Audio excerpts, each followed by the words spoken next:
Eh bien, merci encore, Monette, pour cette présentation et à Méditation et Prière pour cette invitation. Et comme l'a dit si bien Monette dans sa présentation, elle a raison, nous sommes là pour nous interpeller. Et je crois qu'un chrétien, et bienvenue à tous ceux qui ne sont pas forcément de confession adventiste, peut-être ceux qui sont en recherche, en démarche, en quête, eh bien, je crois que si on ne s'interpelle plus, si on ne se questionne plus, je pense sincèrement que nous sommes des chrétiens en danger spirituel. Il va falloir, en cette fin des temps, apprendre à être bousculés dans nos convictions, non pas pour tout remettre en cause, pour être complètement dans la confusion. Justement, nous vivons un siècle où l'Éternel va enlever les confusions. Moi, je crois vraiment à ce travail aussi de jugement dans le sanctuaire céleste, mais parallèlement, vous savez bien qu'Apocalypse veut dire avant tout révélation de qui? Révélation de Jésus. Révéler, se révéler, c'est lever les doutes, ôter les doutes que l'on peut avoir sur une personne, en l'occurrence sur Jésus-Christ. Donc je crois vraiment à une fin de siècle, une fin des temps qui va nous bouleverser parce que nous allons être confrontés à nous-mêmes, confrontés à nos convictions et à nos certitudes, et nous risquons fort d'être surpris parce qu'il va falloir peut-être, à vous de voir, désapprendre. Moi, je n'aime pas cet évangile qui est vécu comme une récitation de leçons. On n'est plus à l'école primaire, vous et moi, n'est-ce pas? Nous ne sommes plus là pour réciter des choses que l'on nous a apprises par nos parents, par l'Église, et que je récite comme ça simplement parce que, comme un répétiteur, ou comme un scribe. Lui, le scribe, lui, il prenait des notes à l'époque de Jésus. Non, ce temps, chers amis, est totalement révolu. C'est terminé. Il faut absolument maintenant que nous fassions appel au Saint-Esprit, bien sûr pour nous amener à une vie de sainteté, mais surtout pour que enfin nous comprenions ce que nous lisons, que nous comprenions ce que nous chantons, que nous comprenions ce que nous louons, que nous comprenions ce que nous demandons à Christ dans nos prières. Et il y a tant et tant de choses encore à comprendre, l'œuvre du Saint-Esprit, ce qui se passe réellement au ciel. Bon, voilà, je crois en cette fin des temps à ce niveau-là, la révélation, le bousculement dans nos convictions, des choses qui vont nous éclater au visage, nous questionner, nous empêcher de dormir, peut-être pleurer. Eh bien, tant mieux si ce sont des larmes sincères, des larmes de compréhension de l'Évangile. Voilà, donc c'est un petit peu mon introduction et je vous remercie tous et toutes d'être là. Oui, en quoi la nature… Alors, j'ai fait un plan, je vais parler parce que paraît-il qu'on m'attend sur un certain nombre de sujets et je suis ravi et on m'attend de façon positive, hein, et Monette a raison de dire que c'est un sujet brûlant. Oui, nous allons parler de la perdition éternelle. Oui, nous allons voir en toute humilité, effectivement, si le Christ à Golgotha, eh bien, de quelle mort il a subi, puisque la Bible fait état de deux morts, ce n'est pas moi qui l'ai écrit. Oui, nous allons voir un petit peu cette nature, et je prolongerai le mois prochain sur véritablement les tentations, la nature, j'en parlerai quand même un petit peu, mais je veux être conforme à mes prévisions. J'ai inscrit dans le flyer au risque d'une perdition éternelle. J'ai d'ailleurs emprunté ce titre à un auteur qui est du Canada d'ailleurs, hein, je cite mes sources. Eh bien, le Christ a-t-il pu être perdu à la croix éternellement? Jusqu'où vous et moi, nous pouvons nous identifier à notre Sauveur? Y a-t-il une part d'identification à lui et une autre part qui ne relèverait pas de l'identification parce que nous n'oserions pas aller jusque-là, jusque-là? Alors, on sait très bien comment les gens s'identifient. Ils s'identifient, encore une fois, parce qu'ils se retrouvent dans la personne. Allons voir de quelle mort est-il mort? Oui ou non une perdition éternelle? Oui ou non espoir de résurrection pour lui aussi? Pour moi, c'est acquis. Voyons tout cela, Bible en main, avec évidemment l'appui d'Ellen White et d'autres auteurs qui ne sont pas forcément adventistes et qui ont compris ce thème de la rédemption. Alors, en quoi la nature de Jésus-Christ est-il important, n'est-ce pas, pour qu'on en fasse aujourd'hui un point d'étude, hein, comme ce soir, voire peut-être pour certains un point de division. Bon, on sait très bien que nous avons soif, façon de parler, de bon pain, hein, le pain de l'évangile. Jésus n'a-t-il pas dit, enfin plutôt Jean, si vous ne mangez la chair du Fils de l'homme, vous n'avez point la vie en vous-même, celui qui mange ma chair a la vie éternelle.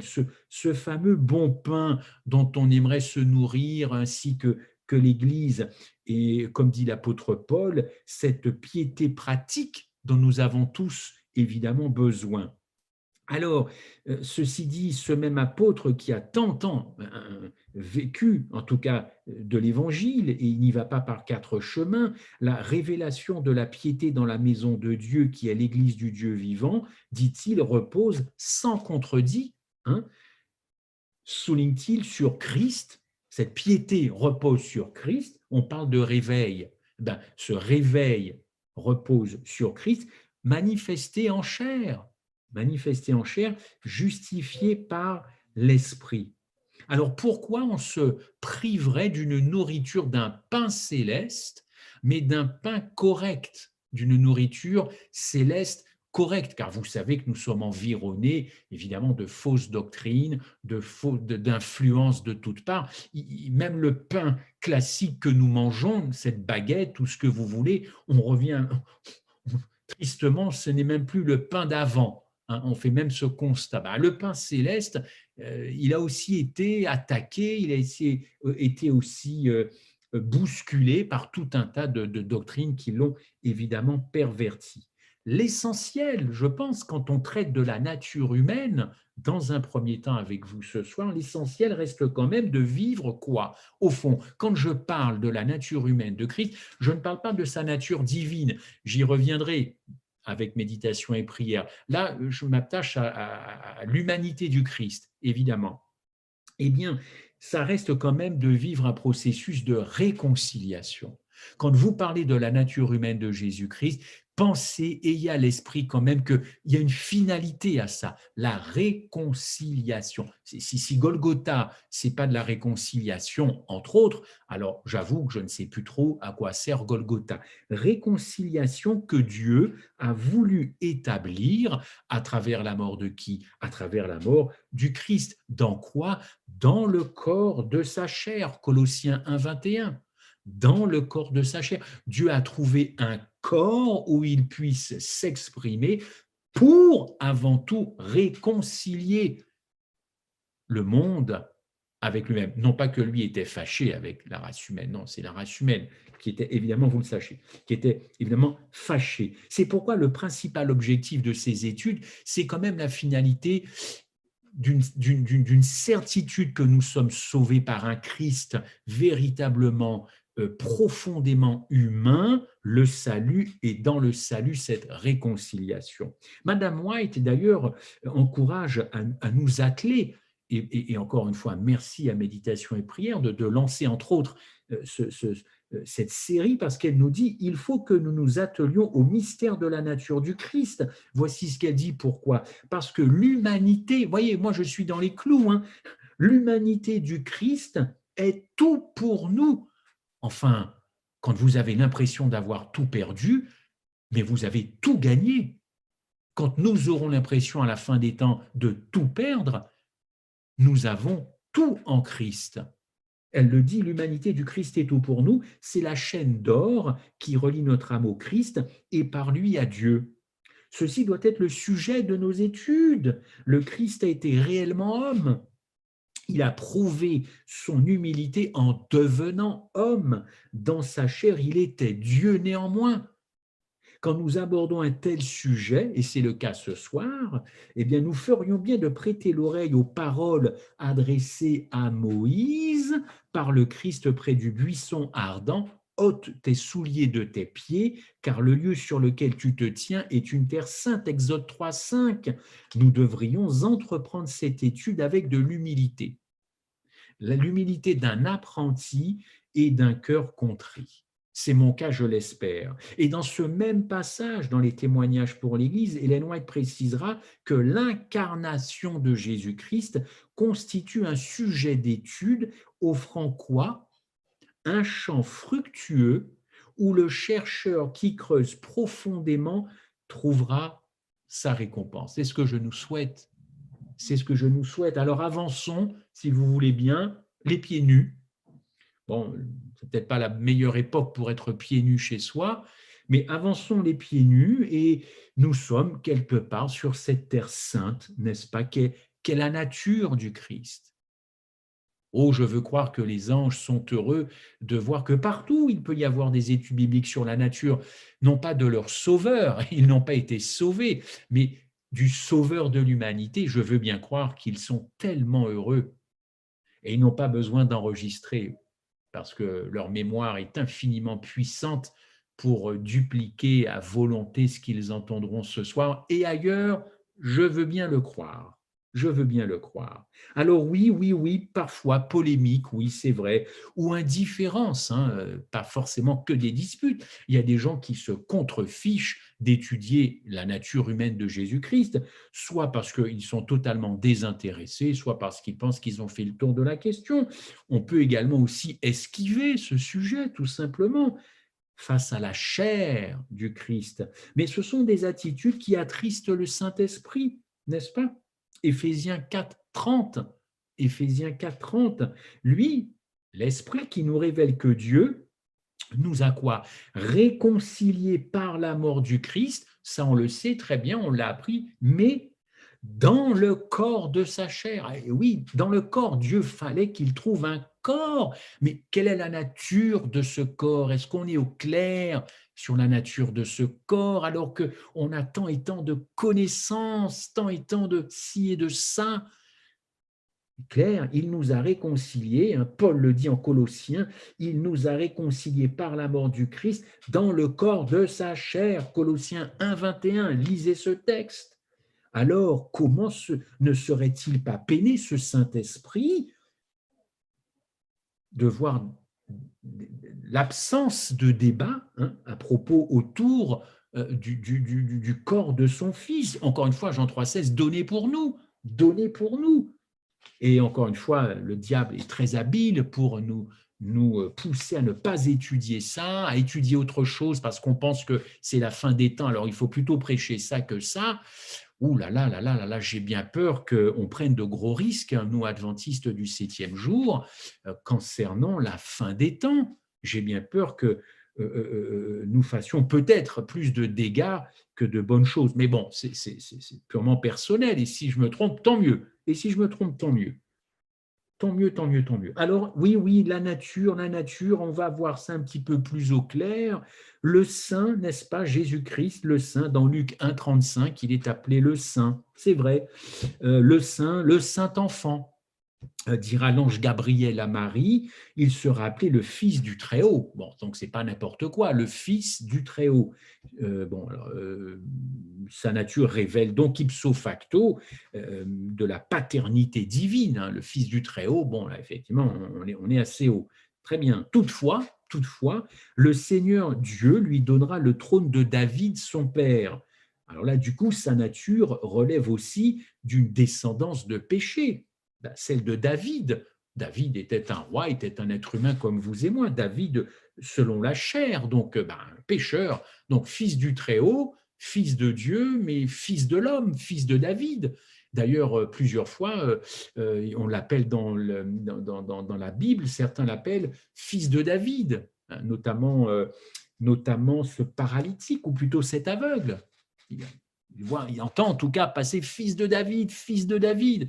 Bon, fils de Dieu, fils de David. Jésus est à la fois fils de Dieu selon l'esprit de sainteté qu'il a engendré, fils de David selon la chair. D'où parfois l'impossible casse-tête qui nous occuperait sans fin si nous cherchions une explication, on va dire, ontologique. J'expliquerai tout à l'heure ce mot quant à la nature. D'une part, Christ incarné est fils de Dieu, donc, selon la Bible, nécessairement saint, innocent, sans tache et séparé des pécheurs. Hébreux 7,26. Oui, il faut tenir compte de ce texte, Hébreux 7, 26, innocent, saint innocent, sans tache, séparé des pécheurs. Et là, c'est pour ça que beaucoup utilisent ce verset. Et vous comprendrez aujourd'hui ou le mois prochain pourquoi j'insiste, parce que Hébreux 7, 22, certains l'utilisent vraiment pour définir une nature humaine de Jésus-Christ qui n'est pas, comment je pourrais dire ça? En tout cas, pour attaquer un certain camp qui pense autre chose. On va faire ça comme ça, grosso modo. Très bien. Et donc, en plus, le texte de comment je dirais, d'Hébreux dit est plus élevé que les cieux, n'est-ce pas? Car depuis la crèche où il naquit, saint enfant, n'est-ce pas? Luc 1, 35, jusqu'à la croix, il restera pur et personne n'a donc pu le convaincre de péché. Jean 8, 46, c'est Jésus qui le dit lui-même. En effet, le prince de ce monde n'a rien en lui, car toute la plénitude de la divinité corporelle habitait en lui. Ça, c'est le texte de Colossiens 2, 9. Mais en même temps, comme dirait un certain parti politique ou les adeptes, mais en même temps, le Fils du Très-Haut, ben oui, il s'est incarné, Fils de l'homme, Jésus de Nazareth, né d'une femme. On est bien d'accord? Galates 4.4, né d'une femme de notre humanité, de la postérité de David, selon la chair, donc nécessairement envoyé dans une chair semblable à celle du péché, ce grand verset de Romains 8.3, tant débattu, tant controversé, et c'est pas terminé. En même temps, il fut fait péché, dit l'apôtre Paul, n'est-ce pas, en 1 Corinthiens 5.21, il fut fait péché. Paul est allé jusqu'à affirmer que Christ est né sous la loi. Et pourquoi? Ben pour acheter ceux qui sont sous la loi. 1 Corinthiens 5, 21. J'ai envie de vous dire que, ce faisant, Paul épaissit encore plus le mystère de l'incarnation. D'un côté, boum, le Fils du Très-Haut avec tous les qualificatifs qu'on vient d'évoquer, tous les versets, et à côté, et en même temps, boum, il vient de la race humaine, né d'une femme. La condition même, si vous me permettez, de la perdition, une race perdue qu'il venait d'ailleurs sauver. Étonnant, étonnant, alors que même l'apôtre affirme par ailleurs que le Christ était habité corporellement par toute la plénitude de Dieu. Vous voyez, ces affirmations pourraient vous paraître contradictoires et beaucoup se sont servis aussi des citations de Madame White en disant « Regardez, regardez, elle se contredit, elle se contredit ». C'est tellement facile intellectuellement, hein, de prendre des versets à droite à gauche, des citations à droite à gauche. On ne tient pas compte du temps, on ne tient pas compte du contexte, on les met ensemble et on dit « Voilà ». Alors on a le droit au doute, n'est-ce pas? Puisque les meilleurs textes se contredisent, on a le droit de douter ou j'ai le droit de me faire ma propre idée. Non, c'est pas comme ça. Ça, c'est vivre une fin des temps dans la confusion. On croit être sûr de ses bases, mais non, non, non, c'est la confusion totale. Chers amis, la vraie question, peut-être qu'il faudrait se poser, en tout cas moi que je vous propose que nous nous posions, c'est en quoi consiste la nature du Christ? En quoi consiste cette nature? Est-ce que, par ailleurs, est-ce que c'est cette question qu'il faut se poser, une question donc ontologique? Est-ce qu'il faut débattre là-dessus? En quoi consiste cette nature? Ou alors, et c'est là plutôt ma préférence, en quoi cette nature est utile à ma justification et à ma sanctification. Je ne dis pas qu'il ne faut pas débattre de la nature, parce que vous l'avez compris ou vous le comprendrez, il y a un lien direct entre la nature et sa relation avec ma justification et ma sanctification. C'est ce que je nous invite ce soir et les prochaines fois. Mais en tout cas, chers amis, il faut que nous soyons convaincus que dans tout ça, il y avait un plan d'amour. Un plan d'amour pour condamner le péché, pour redonner l'espoir à la race humaine, pour une réconciliation, une restauration. Le moteur de tout ça, c'est l'amour ultime, c'est l'amour inconditionnelle de Dieu. Il n'y avait pas il y avait pas de nature, comment je prenais ça, d'arguments politiques, de motivation politique, sociale, culturelle, environnementale, économique. C'était uniquement une motivation d'agapé. Et je comprends pourquoi nous sommes invités, encore une fois, à étudier ce sujet, parce que bon, ben moi, j'aimerais savoir jusqu'où Christ m'a aimé. Qu'on me dise qu'il m'a aimé depuis ma naissance parce que je suis né dans l'église ou pas et que j'ai entendu 10 000 prédications, Dieu est amour, bon, là, je crois qu'on a tous capté. Hein. Enfin, il m'a aimé très bien. Il y a d'autres personnes qui m'aiment, alors auxquelles n'ont pas donné leur vie. Enfin, c'est de l'amour. Donc, on pèse, on sous-pèse, on peut comparer ou pas. Bon, alors il m'a aimé très bien. Comment m'a-t-il aimé? On m'a dit effectivement que son fils est mort sur la croix.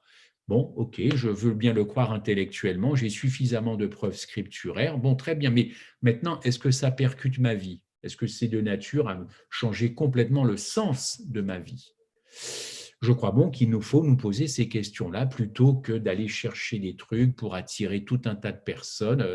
Et si nous n'avons pas des réponses à ça, comment voulez-vous que le cœur des uns et des autres soit touché? Oui, oui, en quoi cette nature humaine du Christ, quand il était parmi nous sur cette terre, est utile, hein, je dis bien l'adjectif utile, j'avoue, utile au bénéfice de ma justification et de ma sanctification. Alors évidemment, je vous l'ai dit, l'étude de la personne, de la nature même de Jésus-Christ, c'est la christologie, et l'étude de son œuvre, l'étude du salut, c'est la sotériologie. Et on ne peut absolument pas dissocier l'étude de la personne de Jésus-Christ et de son œuvre. C'est impossible. Et si vous n'êtes pas au clair sur sa nature, vous ne serez pas au clair sur le salut, sur déjà ce qu'il a fait et l'impact que ça a sur vous. Donc les deux sont très importants, la christologie et la sotériologie.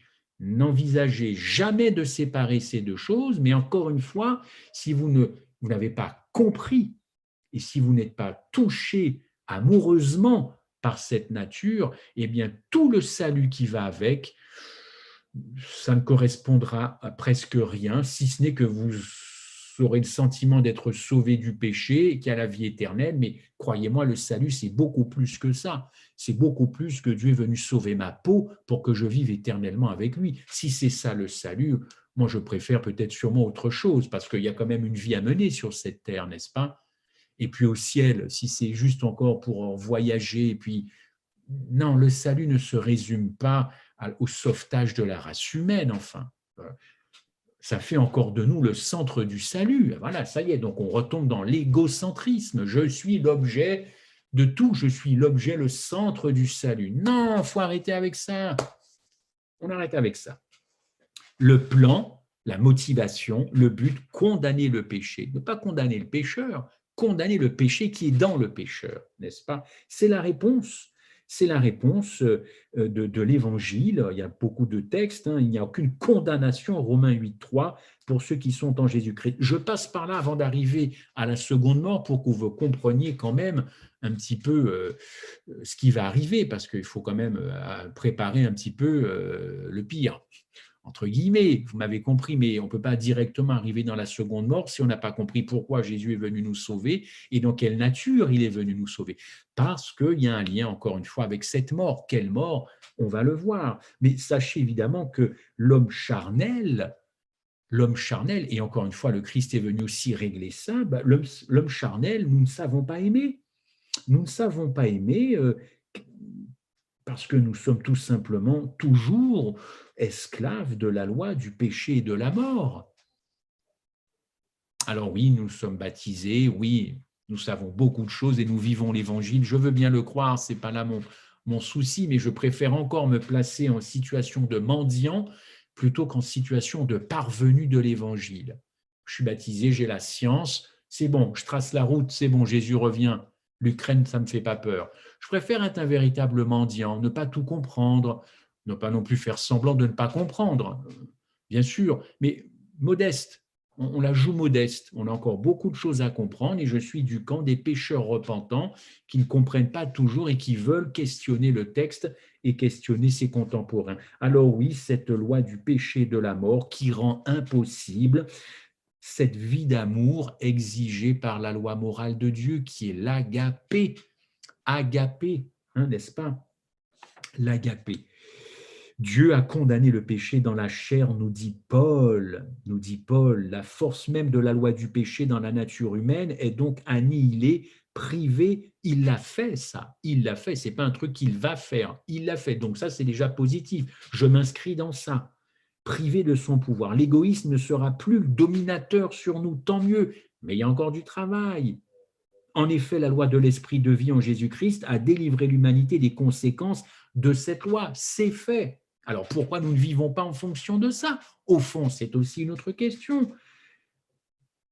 Comment le maléfice édénique du péché qui nous tient prisonniers par les chaînes de la chair du péché sera-t-il rompu?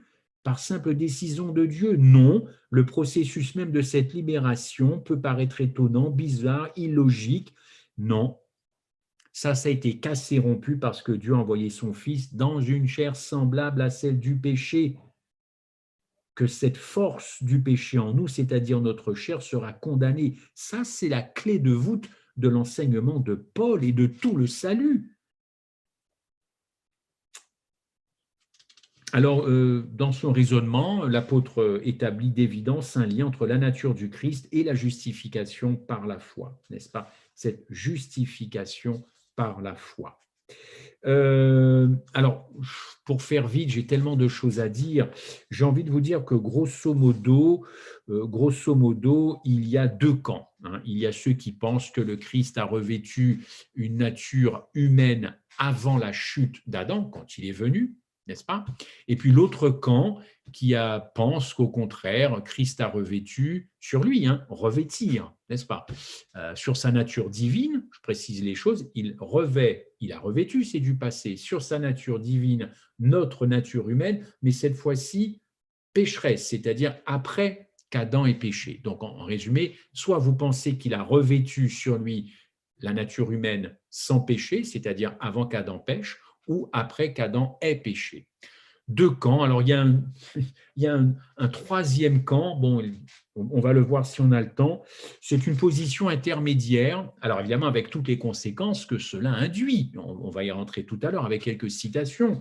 Un autre camp, lui, plutôt. Alors, j'ai quand même envie de vous dire un petit peu ce que ça peut donner que d'être dans un camp ou dans l'autre. Vous pourriez m'en faire non pas le reproche, mais la remarque. Qu'est-ce que ça peut donner? Au fond, est-ce que c'est important de savoir ça? Ben oui.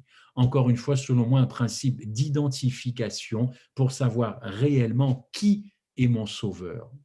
Bon sang de bonsoir, nous attendons bien le retour de notre Christ. Et il faut quand même savoir qui il est, qui il a été. Alors, le premier camp, effectivement, dit que Jésus avait une nature comme celle d'Adam. Adam avant la chute. Alors, dans ce cas-là, je ne sais pas quoi faire de ce texte de Romains 8,3. Il est venu dans une chair semblable à celle du péché. Permettez-moi de vous dire que si vous êtes dans ce camp, vous rendez alors Dieu ipso facto responsable du mal, responsable du péché. C'est lui l'auteur et l'instigateur du péché, parce que le Créateur aurait lui-même conditionné le Père de la race humaine à la chute en le créant dans une chair semblable à celle du péché. Donc, vous joindrez votre voix à celle de l'accusateur, qui nie d'ailleurs que toute obéissance, qui nie toute obéissance possible à la loi d'amour de Dieu, et encore une fois, qui fait de Dieu le seul responsable du mal. OK? Donc, du coup, si Dieu est le seul responsable du mal, il a réparé l'affaire, ou plutôt l'évangile ne serait qu'une réparation a posteriori d'une énorme gaffe de Dieu. Bon. De plus, si le Christ a vécu dans une nature semblable à celle d'Adam avant la chute, je suis toujours là, comment notre Sauveur pourrait-il nous proposer ensuite un vêtement de justice taillé sur des mensurations humaines d'un autre monde? Il se disqualifierait lui-même de sa fonction de souverain sacrificateur. Or, l'auteur de l'Épître aux Hébreux fait du Christ, rendu semblable en toutes choses, la condition même sine qua non, non seulement pour la conquête de son sacerdoce en notre faveur, mais pour la réalisation, effectivement, de l'expiation des péchés du peuple. Bon, alors, si vous êtes dans ce camp, vous avez intérêt à avoir de sacrés arguments parce que c'est en contradiction avec la parole, même si je vous ai donné au départ quelques versets, notamment dans Luc. Le saint enfant, a dit l'archange Gabriel, à Hébreux 7, séparé du peuple. Prenez tout ça et réfléchissons. Alors, l'autre camp, là par contre, c'est Christ a revêtu une nature humaine après la chute d'Adam. Alors, bon, ben là, effectivement, on a des versets là-dessus.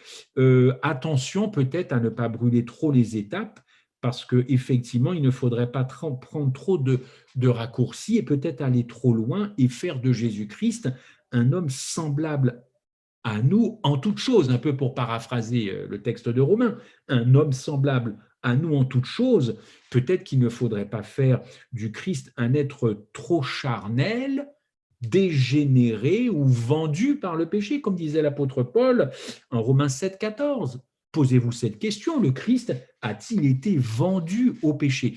Et j'ai bien conscience que les mots sont importants. C'est pour ça que j'ai entamé toute une série. On ne s'arrêtera pas là avec méditation et prière parce qu'il faut avancer. Les mots sont importants. Mais je vous questionne, dans quel camp êtes-vous? Dans quel camp la Bible, si tant est que la Bible se positionne dans un camp, mais que dit la Bible? Troisième camp, troisième position, alors là c'est une position intermédiaire.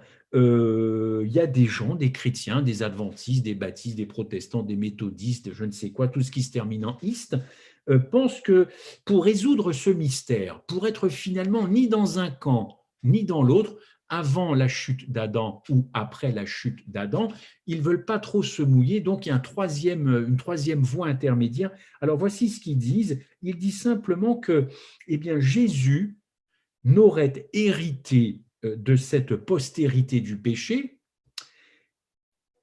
qu'est celle de David uniquement sur ce que ce qu'on appelle les infirmités innocentes. Les infirmités innocentes, je reviendrai là-dessus, Madame White en a parlé, de notre race déchue, à vous et moi. Infirmités innocentes. Alors, qu'est-ce que les infirmités innocentes? C'est quoi au fond? Eh bien, c'est la souffrance physique, c'est l'angoisse. Tout le monde est à peu près angoissé, on sait ce que c'est. C'est la crainte, c'est la faim, c'est la soif, c'est la fatigue. Voilà, c'est un petit peu tout ce que la race humaine peut vivre.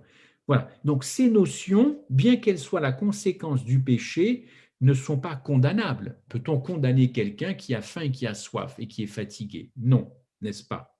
OK.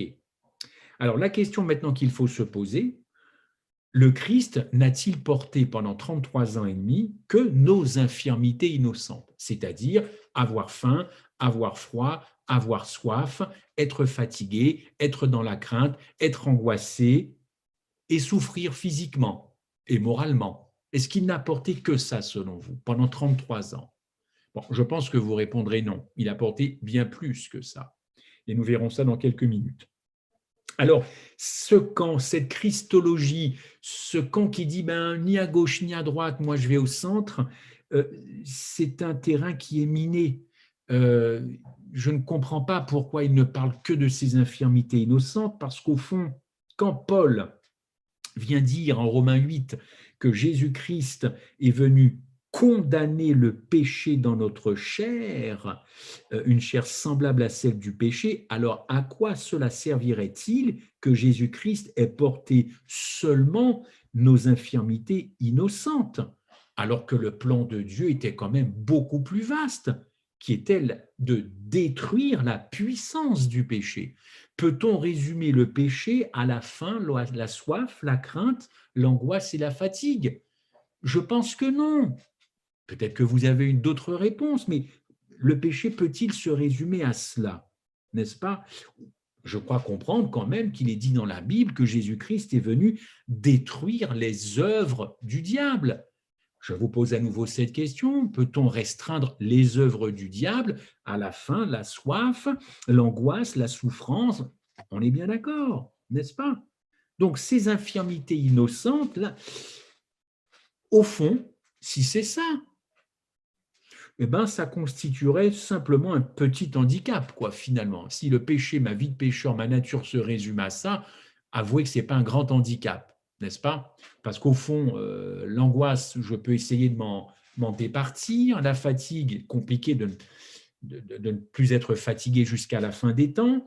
La faim, la soif, ne plus manger, ne plus boire jusqu'à la fin des temps, ça c'est quasiment impossible. Bon, vous comprenez que si c'est que ça, je ne suis pas sûr que le sacrifice de Jésus-Christ à la croix soit si terrible que ça, si ce ne sont que les infirmités innocentes que Jésus-Christ est venu détruire à la croix. Bon, c'est très astucieux, cette troisième voie, mais ça ne marche pas. Cette position sur la nature humaine de Jésus-Christ, c'est très rassurant pour certains, mais c'est très rassurant de compromis. Et ça a été adopté récemment, enfin récemment, il y a quand même quelques années. Pourquoi il y a des gens qui croient à ça? Je ne suis pas en train de vous raconter que cette troisième voie n'existe pas.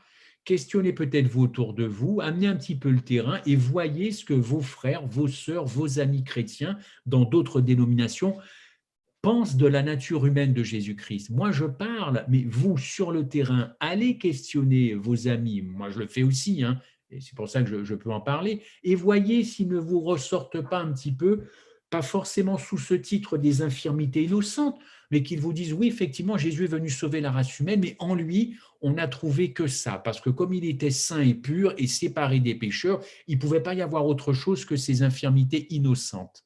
Pourquoi ce mot infirmité innocente? Mais c'est Madame White qui en a parlé. Et donc, c'est peut-être même des whiteistes qui ont repris ça à leur compte. Vous voyez, je dirais que l'enfer est pavé de bonnes intentions. Vous avez des whiteistes à fond qui sont allés chercher ça et qui disent, ben voilà, c'est ce que Madame White pensait, uniquement Christ, les infirmités innocentes. Pourquoi? Tout simplement parce que dans la bibliothèque d'Ellen White, elle était importante, il y avait un livre d'un révérend qui s'appelle Henry Melville. Henry Melville.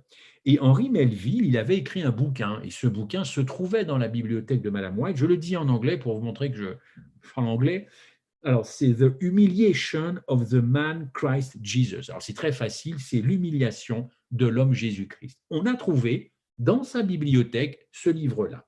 L'auteur, Melville, montre qu'il faut distinguer deux conséquences de base dans la nature humaine assujetties au péché. Tenez bien, les infirmités innocentes dont nous venons de parler, hein, angoisse, faim, soif, crainte, ok,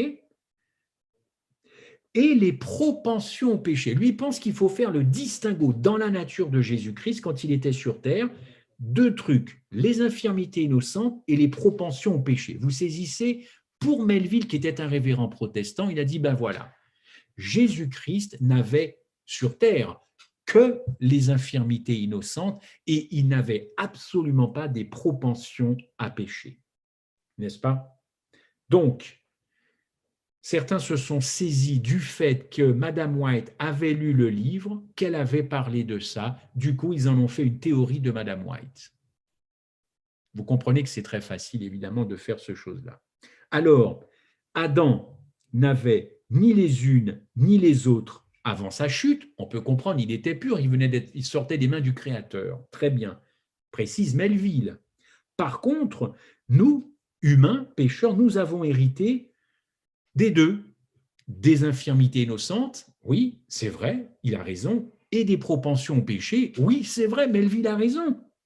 Mais Jésus-Christ, lui, n'a porté que les premières, mais pas les secondes, c'est-à-dire les propensions au mal, conclut Melville.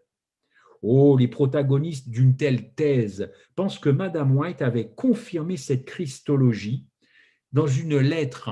On en parlera la fois prochaine. Elle est tellement intéressante, cette lettre. C'est une lettre à Baker. Baker était un pasteur en Australie et une partie de cette lettre était une lettre privée. C'est une lettre qu'Ellen White n'a jamais voulu publier parce que c'était une correspondance privée. Et certains sont tombés sur cette correspondance, ont publié et ils font croire ou comprendre que dans cette lettre à Baker, Madame White approuve les thèses de qui? De Melville. Vous comprenez? La boucle est bouclée.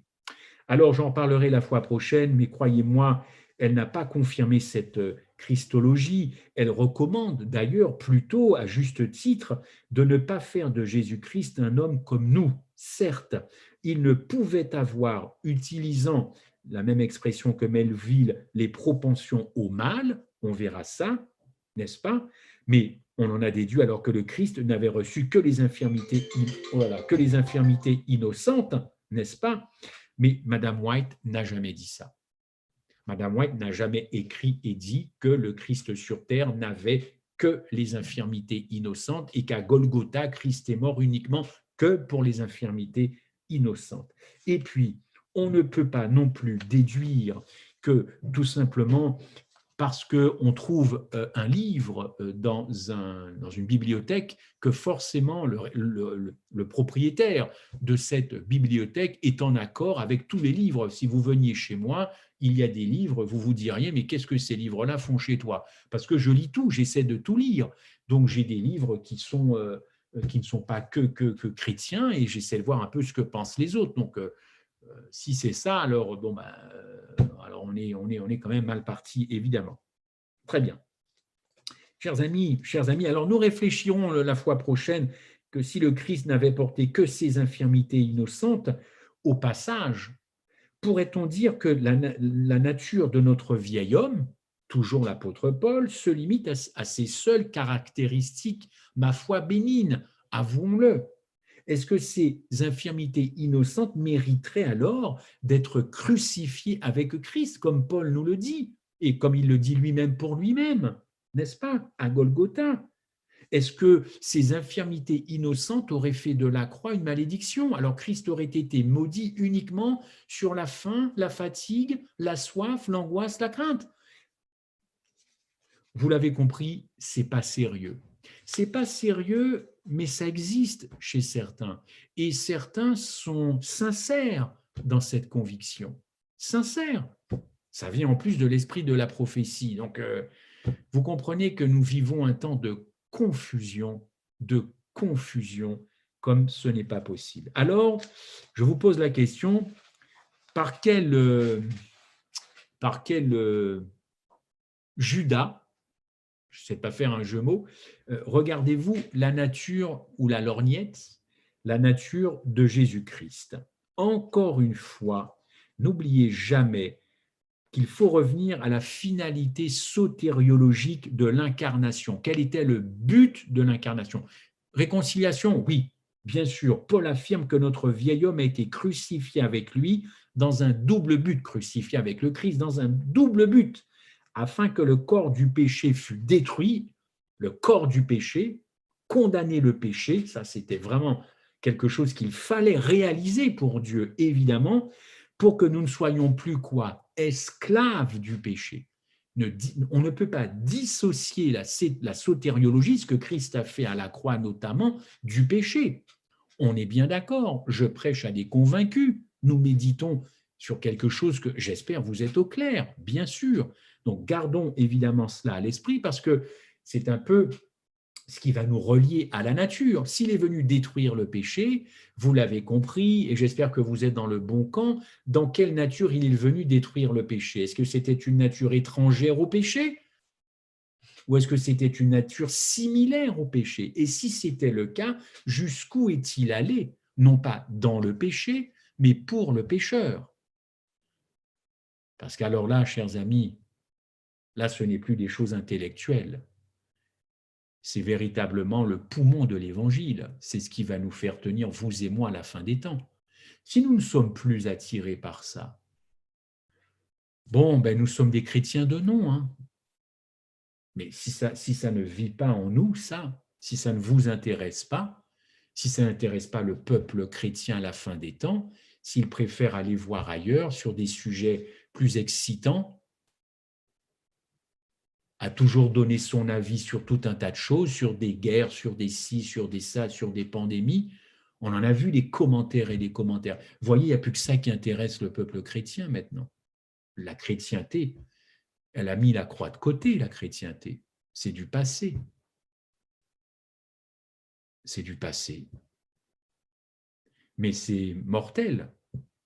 c'est mortel, parce que je voudrais bien savoir qu'est-ce qui va nous faire tenir quand tout va s'écrouler au fond. Qu'est-ce qui va nous faire? Qu'est-ce qui va vous faire tenir quand tout va s'écrouler?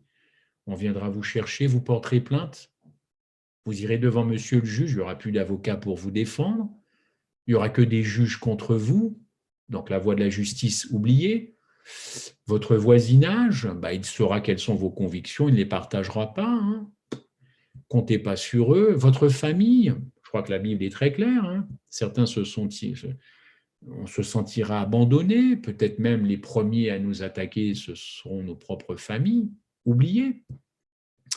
Votre foyer, ça peut chauffer. Regardez pour un virus, pour ou contre le vaccin, ce qui se passe déjà. Des couples ont divorcé, des amis ne se sont plus parlé pour un vaccin.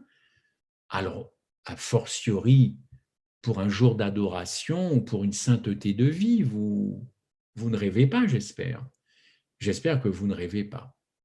Seul l'Évangile, non pas va nous faire rêver, car l'Évangile n'est pas un rêve, mais seul l'Évangile, accroché à notre cœur, va nous faire tenir debout. Et quand bien même nous mourrions, nous mourrons avec l'Évangile. Et l'Évangile, c'est la croix, c'est l'incarnation jusqu'à l'élévation de Christ au ciel après sa résurrection. J'aurai l'occasion de revenir, évidemment, si vous le permettez, sur ce que je vous dis. Et là, je voudrais juste m'attacher à parler évidemment, alors attendez, de cette seconde mort, Alors, beaucoup se sont questionnés sur cette seconde mort, et pourtant, je vais juste vous donner quelques citations d'Ellen White. Je ne vais pas vous bombarder de citations, je voudrais juste vous dire quelque chose sur cette nature humaine en état de chute. S'il est un point sur lequel Ellen White insiste par rapport à la nature humaine de Jésus, c'est bien celui de la similitude entre sa nature et la nôtre. Non contente de dire que Jésus prit notre nature, elle ne cesse de répéter qu'il l'a prise dans la condition de chute, dégénérée et souillée par le péché, avec ses faiblesses et ses infirmités, n'est-ce pas? Et l'on trouve jusqu'à 400 fois sous la plume d'Ellen White ce genre d'expression pour qualifier la nature humaine de Jésus. Et l'expression favorite d'Ellen White, quand elle veut définir la chair qu'a revêtue Jésus-Christ, se trouve être celle de Paul, écrite encore une fois dans Romains 8.3, une chair semblable à celle du péché. Aussi précisa-t-elle, non seulement il a été fait chair, mais il le fut dans une chair semblable à la chair de péché.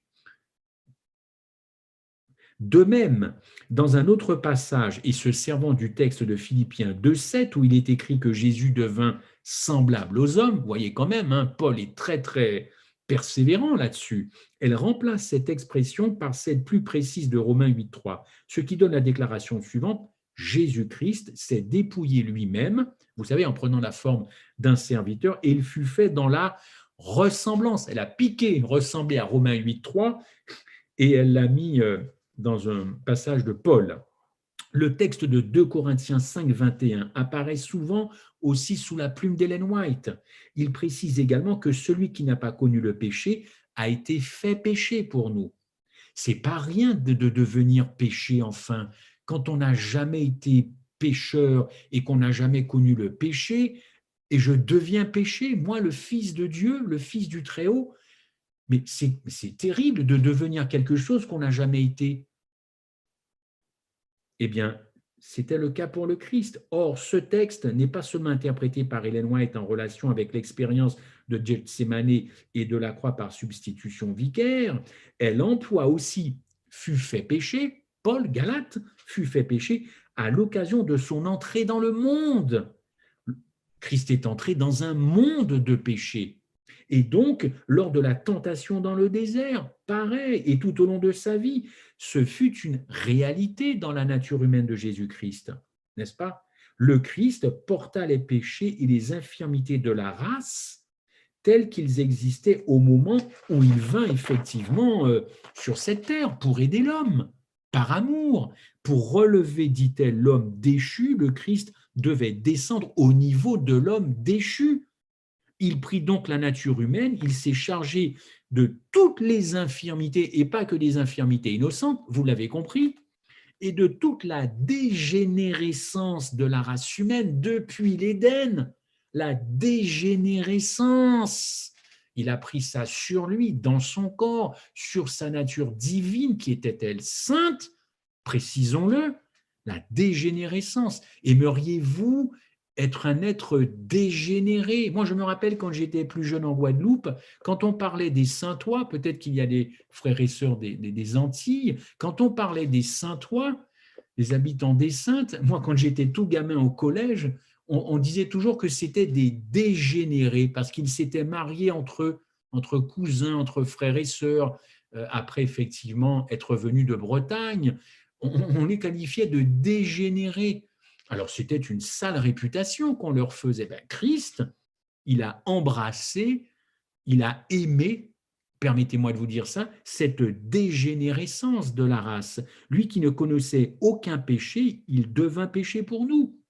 Il s'abaissa au plus profond du malheur humain afin de pouvoir atteindre l'homme. Toujours cette quête d'atteindre l'homme dans ce plan de condamner le péché et de réconcilier. Atteindre. Comment vouliez-vous qu'il réconcilie, qu'il atteigne l'homme en envoyant quelqu'un de différent de l'homme? Pas de process d'identification dans ce cas-là. Ellen White est formelle, il fallait arracher l'homme à la dégradation du péché, dégradation qui avait plongé l'homme. Elle le dit dans Message choisi volume 1. Ce que je viens de vous dire là, ces quelques minutes, c'est Message choisi volume 1. Ellen White n'écrit jamais à la légère, surtout sur ce sujet aussi sérieux et délicat que la nature humaine. Elle n'ignore pas la valeur des mots.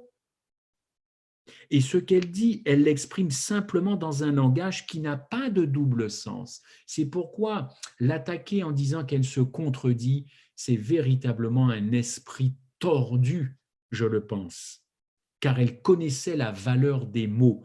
On ne saurait décrire avec plus de réalisme la participation du Christ à la nature déchue de l'homme. Elle le dit encore dans Jésus-Christ, page 98, ayant déposé sa robe royale. C'est clair. Jésus descend marche après marche jusqu'au niveau de l'humanité déchue. Pensez à l'humiliation de Jésus-Christ. Il prit sur lui la nature humaine déchue et souffrante, dégradée et souillée par le péché. Il prit sur lui les infirmités d'une humanité dégénérée. Ça, c'est dans Jésus-Christ, toujours page 98. Et pour éviter, et je conclus là sur Ellen White, et pour éviter tout malentendu quant à la réalité de la participation de Jésus à la nature déchue de l'homme, Ellen White emploie souvent le verbe assumer. Il assuma notre nature pécheresse. Endosser, il endossa notre nature pécheresse. Elle aime bien ces mots, assumer, endosser cette nature. Et cette nature faite d'infirmité, d'handicap, de tentation. Et là, il y a une étude qui arrive avec vous sur méditation et prière, sur les tentations. Ça risque d'être un petit peu chaud. On va voir jusqu'où ne pas aller. Rappelez-vous, en mai 68, sur les murs de Paris, alors c'était marqué, je crois, sous les pavés, le soleil, mais il y a une phrase souvent qu'on retrouve, c'est jusqu'où ne pas aller trop loin. Ça vaut peut-être aussi sûrement pour l'étude des tentations du Christ, n'est-ce pas? Infirmité, handicap, tentation, bref, le Christ n'a pas fait semblant d'assumer la nature humaine déchue. Il l'a prise en vérité. Pourquoi? Mais parce qu'il t'aime, toi et moi. Parce qu'il nous aime. Il n'y a pas d'autre motivation. Il y a un but, on l'a cité, mais derrière le but, il y a une motivation.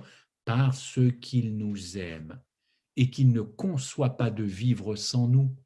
C'est impossible pour le Christ de vivre sans nous. Oh, chers amis, nous verrons sur la tentation un petit peu plus loin. Mais je voudrais revenir pour cette dernière partie, si vous me le permettez. Vous me direz quand je peux arrêter pour les questions. Et là, je touche avec un peu ce préambule,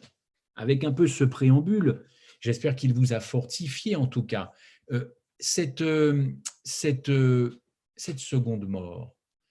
Si vous lisez le psaume 22, c'est le psaume de Golgotha, c'est le psaume du calvaire. Et ce texte commence par ce cri d'ailleurs. Mon Dieu, pourquoi m'as-tu abandonné? Alors, on étudie ça ou c'est juste une phrase lancée comme ça à la légère? Pourquoi m'as-tu abandonné? Mais écoutez, c'est à la fois une question et un cri d'angoisse. C'est un cri d'agonie extrême, alors que Jésus est écrasé jusqu'à la mort par le poids. Le poids de quoi? Le poids des péchés du monde, le poids de cette culpabilité qu'il a pris sur lui, qu'il a endossé. Jésus, certes, avait prophétisé sa mort. Il savait ce qui allait lui arriver. Et pourtant, ce cri interpelle. Mon Dieu, pourquoi m'as-tu abandonné? Alors, il y a un chrétien au XVIIe siècle qui a fait remarquer que Jésus a employé deux langues différentes quand il était au calvaire. D'abord, effectivement, l'hébreu, puis le syrien, n'est-ce pas, dans la même phrase que vous connaissez. Je vais m'essayer. Eloi, Eloi, lama sabachthani. Alors, Eloi, Eloi, lama, ce serait de l'hébreu. Et sabachthani, c'est un mot syrien qui est dérivé de l'araméen, car vous savez que Christ parlait principalement l'araméen. Et ce cri, d'ailleurs, on le retrouve en Matthieu 27.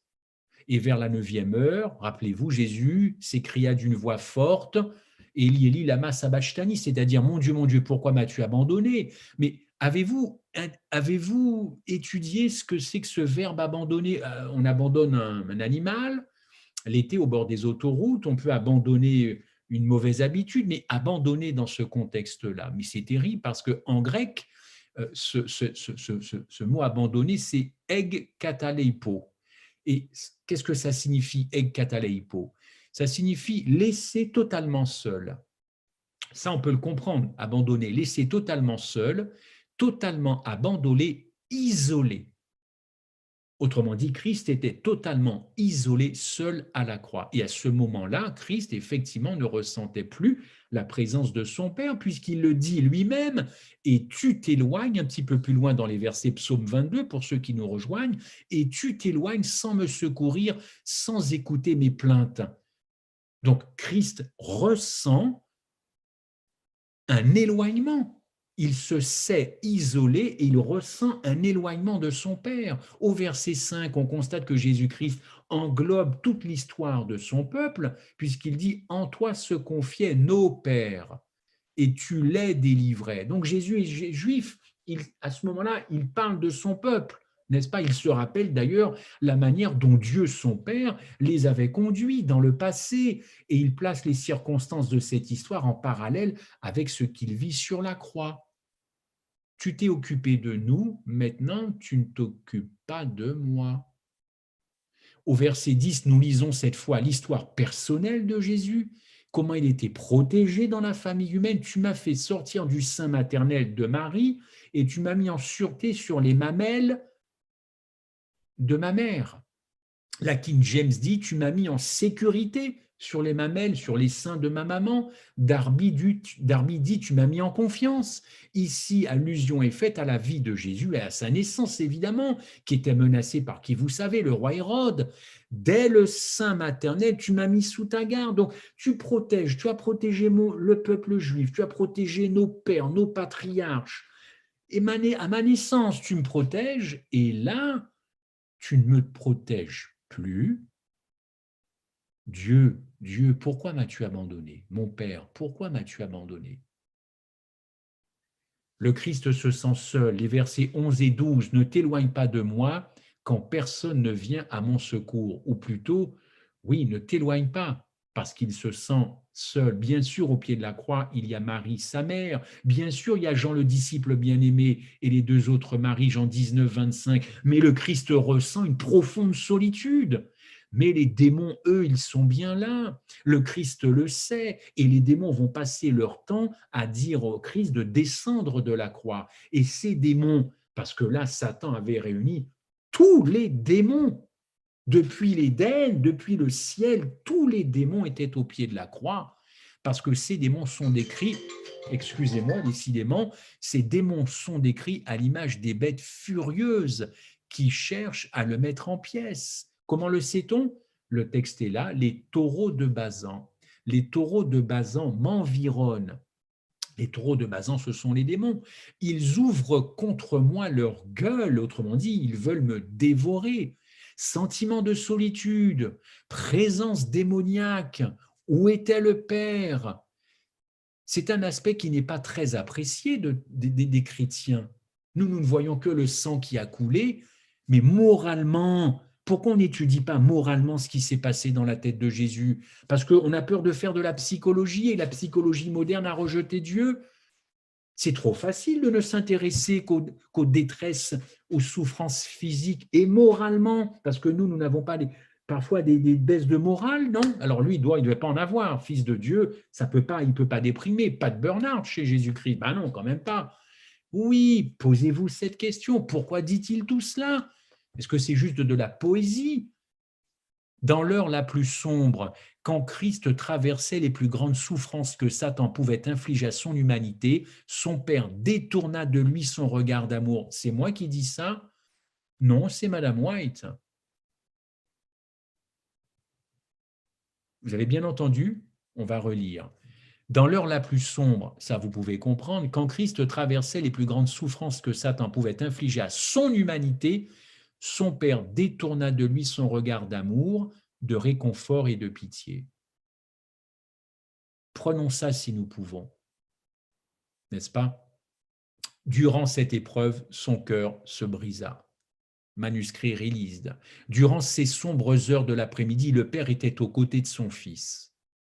Mais à cause de l'alliance qu'ils ont faite d'éternité en éternité, le Père devait cacher sa présence durant les souffrances de Jésus. Il ne devait pas tendre la main à Jésus. Pourquoi? Ah, ça c'est dur. Faut-il aller si loin? Oui, il ne pouvait pas tendre la main à Jésus car le salut de la race humaine dépendait de lui à ce moment-là.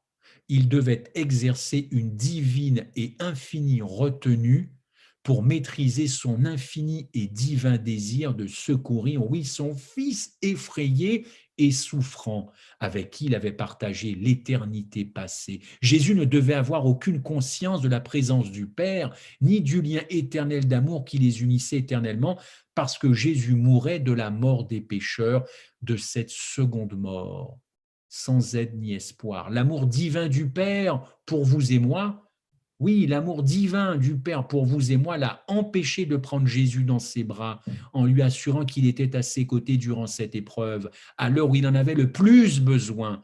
Dieu ne pouvait ni ne voulait, car s'il lui agit ainsi, nous aurions tous été perdus. Oh, quelle douleur infinie le cœur du Père a eu à endurer à ce moment-là, voyant son Fils innocent personnellement, mais coupable aux yeux de la loi. Son fils bien-aimé qui craignait d'être abandonné et laissé seul. La façon dont le Père a retenu son étreinte divine sera l'étude des rachetés durant les âges, d'éternité en éternité. Même au ciel, nous continuerons de comprendre ce qui s'est passé à ce moment-là. Madame White dit dans Manuscrit 93, « Il était inévitable que des ténèbres effroyables se rassemblent autour de son âme en raison du retrait de l'amour et de la faveur du Père, car il se tenait à la place du pécheur et ces ténèbres, chaque pécheur devra les expérimenter. Nous sommes au cœur de cette seconde mort. J'y suis, je n'emploie pas ces mots-là, mais mettez-vous dans cette ambiance. Nous y sommes dans cette seconde mort. Page 767, Jésus-Christ, Christ ne voyait pas au-delà de la tombe. Il n'avait plus l'espoir de la résurrection. C'est pas moi qui le dis, lisez ça. Alors, c'est la première mort, ça? Non, Je vous donnerai la définition officielle des croyances adventistes de ce qu'est la première et de la seconde. Le cœur de Dieu éprouva les plus grandes souffrances quand son Fils subissait le châtiment du péché. Cette fracture des puissances divines n'arrivera plus jamais, non. Plus de souffrances comme ça. Ah, Madame White le dit que la mort du Christ n'a pas été causée par la lance du soldat romain, puisqu'il était déjà mort. Il est prouvé médicalement que le mélange d'eau et de sang dans le cœur de Jésus était symptomatique d'une mort, d'une détresse morale et même d'une détresse psycho-émotionnelle. Voici ce que dit dans nos 27 ou 28 croyances adventistes, n'est-ce pas? Donc c'est à fait un document officiel de l'Église officielle. Voici ce qu'est dit sur la mort. La mort est un sommeil. La mort n'est pas un anéantissement total, c'est seulement une situation d'inconscience. Et vous savez qu'il est question de deux morts dans la Bible. Prenez des notes. Il est question de deux morts. Apocalypse 20, verset 6. Apocalypse 2, verset 11. Hébreux 2, verset 11. 2 Timothée 1, verset 10. Si je n'ai pas le temps de parler de ces versets-là, nous verrons ça la fois prochaine. Mais je veux poursuivre en vous disant toujours de ce que pense, c'est la croyance numéro 4. La croyance numéro 4 de notre Église. Pour elle, il est clair que le Christ est bien mort de cette seconde mort, tout simplement parce que la première mort n'est que le salaire du péché. Romains 6. Romains 6. Alors, je suis effectivement dans la croyance sur la mort, je l'avais noté, le séjour des morts, donc manifestation. Bon, c'est toujours quand on note, voilà. La première et la seconde mort, page 470, ce que croient les adventistes, page 470, la seconde mort est le châtiment final des pécheurs impénitents, ceux dont les noms ne sont pas inscrits dans le livre de vie. Cette seconde mort se produira à la fin des 1000 ans, n'est-ce pas? Cette mort, cette seconde mort ne sera suivie d'aucune résurrection. D'aucune résurrection. En nous fondant sur ce que dit la Bible, ce que la Bible appelle la seconde mort, nous pouvons affirmer, nous adventistes du 7e jour, que la première mort est celle dont chaque homme fait l'expérience à la suite du péché d'Adam. La première mort, péché d'Adam. Mais la seconde mort, c'est une mort où il n'y a pas de résurrection possible. Terminé, adieu à la vie éternelle. Adieu à la vie éternelle. Vous comprendrez que dans la situation que je vous décris du Christ à la croix depuis quelques minutes, posez-vous cette question, est-il mort de la première mort ou de la seconde mort? Qu'a-t-il vécu? Ça relève de la première mort ou de la seconde mort? Psaume 22, lisez-le, vous aurez la réponse. Tous mes os se séparent, mon cœur est comme de la cire, il se fond dans mes entrailles, ma langue s'attache à mon palais. Autrement dit, sa langue se gonflait au Christ et collait à son palais. La montée de température, l'inflammation de ses blessures, ses plaies qu'il avait aux pieds et aux mains, sans oublier sa tête, son angoisse morale, tout ça c'est décrit psaume 22, versets 15 et 16. Et vous le saviez, notre Sauveur était exposé nu, comme tous les crucifiés, et ses os se disloquaient complètement. Mort physique, mort morale, mort psycho-émotionnelle, tout est accompli. C'étaient les derniers mots de Christ, rapportés aussi en Jean 19, n'est-ce pas? Alors tout est accompli, qu'est-ce que ça veut dire? Ça vient du verbe téléo en grec, qui veut dire fait ou réalisé, comme dans la création en Genèse. Dans Genèse 19, 30, il y a une signification particulière. On verra ça peut-être un petit peu plus tard. Mais je voudrais revenir encore sur ce psaume de 22, verset 12, ne t'éloigne pas. Par exemple, je vous disais tout à l'heure, ne t'éloigne pas quand la détresse est proche. La détresse, quand personne ne vient à mon secours, mais il s'adresse à son Père. Le mot plainte dans ce texte de Psaume 22, ça vient de la racine d'un mot en hébreu qui signifie pousser des hurlements de quoi? De douleur morale. Pousser des hurlements de douleur morale, comme quand on amène une bête, on va dire, à l'abattoir. Et Christ était bien en état de gémir, de gémissement, de hurlement. Christ n'est pas mort simplement physiquement. sa voix était l'écho de ce qu'il éprouvait au plus profond de lui, dans son cœur, lorsqu'il a senti la rupture, je vous l'ai dit, qu'il entretenait avec son père.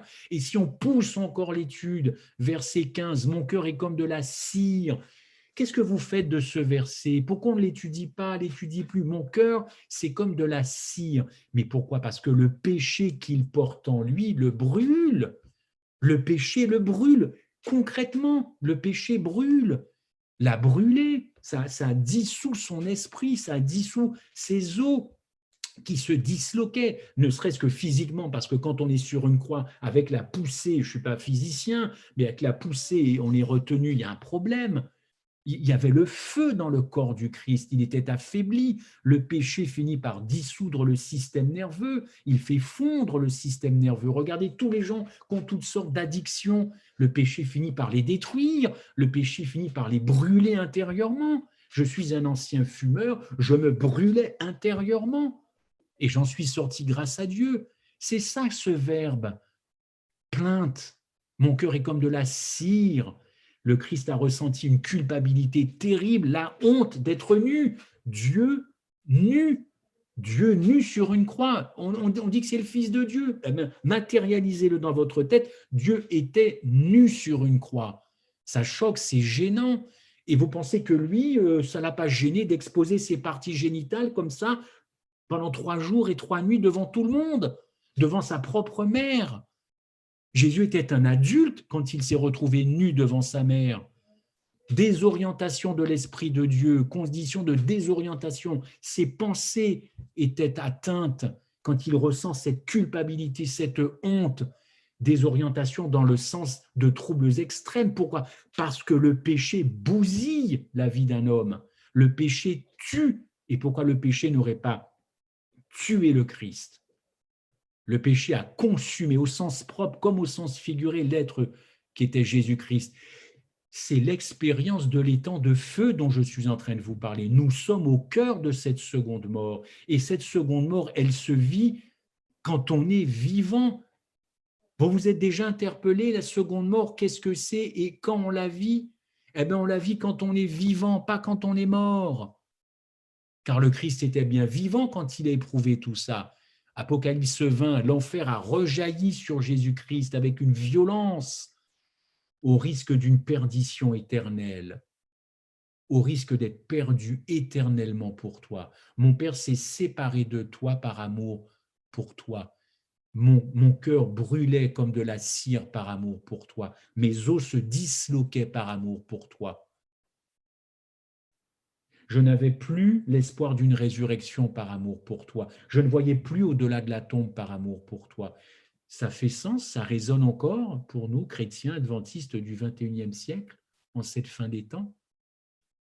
L'enfer a rejailli, la descente aux enfers, cette seconde mort que l'on vit vivant, que l'on éprouve, que l'on expérimente. Un cerveau qui explose, une désorientation des sens, évidemment. D'ailleurs, si vous n'êtes pas convaincu, pourquoi le Christ s'est-il écrié « Délivre-moi de cette heure » Mais si ce n'était qu'une prophétie, il fallait juste qu'il supporte un petit peu quelques heures sur une croix, puis ça allait mieux après. Il allait remonter, retrouver les parvis célestes. Alors pourquoi en faire toute une affaire? Pourquoi dit-il « Délivre-moi de cette heure » car il s'agissait d'une lutte acharnée au fond de lui-même, avec ses émotions, plutôt entre ses émotions et la volonté d'accomplir son Père, parce que ce conflit cosmique, il était à la croix. Les désirs, le sentiment, le ressenti de Jésus-Christ et faire la volonté de son Père. Et c'est là que c'est joué le truc, si vous me permettez cette expression. À ce moment-là, peut-il descendre de la croix? Peut-il descendre de la croix? Avec ce que je vous dis dans le psaume 22 et les autres psaumes de Golgotha, c'est là que ça se joue. Ce qu'il ressent et la volonté qu'il doit accomplir. Délivre-moi de cette heure. Mais il dit, c'est pour cela que je suis venu, glorifie ton nom. La croix est bien la glorification de Jésus-Christ. C'est ce qu'on observe dans ce psaume. Évidemment, évidemment. Chers amis, Ce que nous observons dans ce psaume, c'est l'abattement de l'esprit de Jésus-Christ. Je ne suis pas en train d'interpréter, je prends le mot, je regarde ce qu'il dit en grec, en hébreu, je le remets dans son contexte, et c'est clair, abattement moral, abattement de l'esprit. Le péché produisait ses effets de défaite et de découragement dans l'esprit de Jésus. Des convulsions d'agonie ont rongé son esprit et son ossature. Les horreurs de la malédiction divine se sont abattues sur lui. La condamnation de son Père, c'est biblique, le tourmentait, condamnation, culpabilité. Tout cela était horrible à vivre. C'est cette seconde mort dont parle la Bible, dont on ne revient pas. Eh bien, le Christ a goûté cette mort parce qu'à ce moment-là, il ne voyait plus rien. C'était trop de ténèbres. Il ne voyait plus effectivement sa propre résurrection, mais il a tenu. Et il faut finir notre entretien ce soir là-dessus. Il a tenu. Et il a tenu comment? La confiance. Ce qui veut dire que quand tout s'abat sur votre vie, quand tout tombe sur votre tête, il ne vous restera plus que la confiance, l'amour en Jésus-Christ. C'est ça qu'il a expérimenté aussi à la croix. Or, combien nous lâchons prise dès qu'il y a 2-3 bricoles dans notre vie, ça y est, Dieu m'en veut, Dieu m'en veut. On ne tiendra pas. On ne tiendra pas. Il a volontairement pris sur lui notre malédiction et a pris notre châtiment. 2 Corinthiens 5, lisez Galates 3, 13. Il y a tant et tant et tant de choses. Il est déjà 19h28. Je vais m'arrêter là. Si vous avez des questions, je veux juste que vous compreniez que toute cette souffrance, tout ce qui a accablé le Christ, il est passé par là pour vous et moi, pour que nous ne passions pas par là, justement. Pour que vous et moi, nous ne passions pas par là. Pour qu'on ne passe pas par là, pour qu'on respecte ce sacrifice, qu'on l'étudie, qu'on l'aime, ce sacrifice. Et encore une fois, je l'espère, que ça fasse du sens dans notre vie. Voilà, en effet, au risque d'une perdition éternelle, chers amis, passer par là, se sentir perdu. Oui, Christ a dû se sentir perdu. Perdu au sens où on le comprend. Ce n'est pas une critique, ce n'est pas une attaque, ce n'est pas une présupposition, au sens où quand vous êtes dans cette situation, vous devez vous sentir perdu. Vous devez. Que Dieu nous aide à avancer et à aimer davantage notre Sauveur. Amen. Amen. Amen. Amen. Amen. Quel amour, effectivement, quel amour. Et merci Christophe pour ce message. Merci pour cette étude, comme tu nous l'as dit, qui se poursuivra. Il y aura encore d'autres études. En tout cas, j'espère que vous avez eu, pour ceux qui se questionnaient déjà par rapport au thème, des éléments de réponse.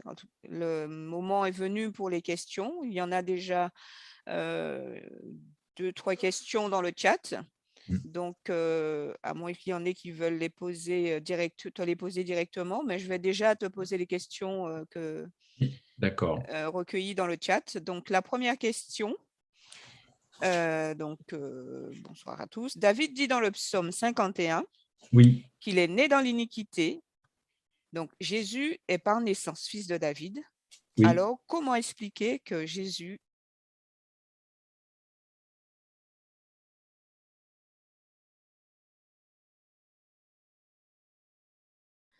Le micro, on n'entend rien. La monette. Ah, excuse-moi. Ah, je n'avais pas vu que mon micro était fermé. Donc, je reprends la question. D'accord. Donc, dans le psaume 51, David dit qu'il est né dans l'iniquité. Donc, Jésus est par naissance fils de David. Alors, comment expliquer que Jésus n'ait pas péché durant son enfance et son adolescence? Active ton micro, s'il te plaît. Est-ce que vous m'entendez là? Oui.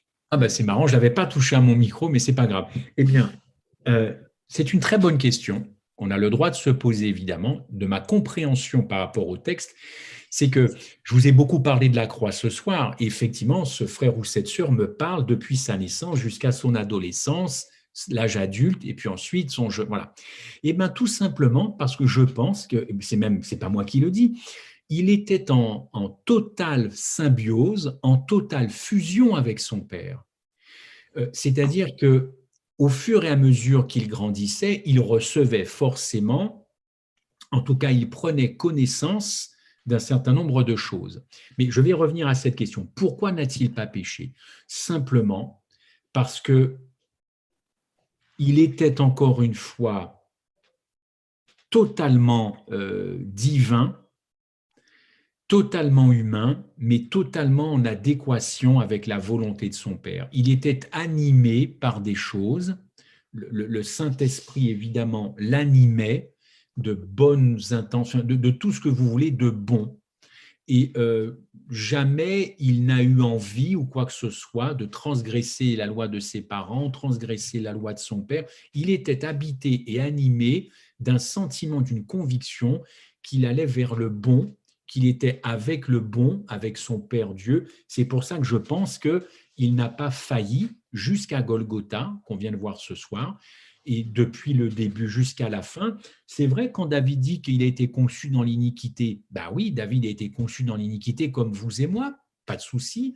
Jésus-Christ est né de la chair, né d'une femme pécheresse, Marie, mais pour autant, eh bien, il n'a pas été attiré à faire le mal, il ne l'a pas fait le mal, et toute sa vie, ça a été comme quelque chose de doux et de bon, comme un fil conducteur depuis le début jusqu'à la fin.